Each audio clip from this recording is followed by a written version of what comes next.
ഞാൻ റെയിൽവേ സ്റ്റേഷനിലോട്ട് കയറുമ്പോൾ ആദ്യം കുറച്ചുപേര് നടന്നു വന്നിട്ട് അവിടെ ഒന്നും തൊള്ളും ഉണ്ടായി.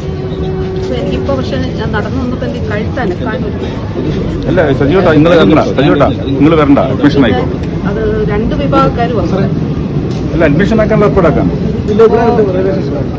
അപ്പൊ അത് കഴിഞ്ഞിട്ട് ഞാൻ ഇപ്പുറത്ത് നടന്നു വരുമ്പോഴാണ് എനിക്ക് ഈ കഴുത്തിന്റെ ഇവിടെ നല്ല പെയിൻ ഉണ്ട്. അഡ്മിഷൻ ഹോസ്പിറ്റലിലേക്ക് പോട്ടെ. ശരി ശരി. ഞാൻ റെയിൽവേ സ്റ്റേഷനിലാണ്.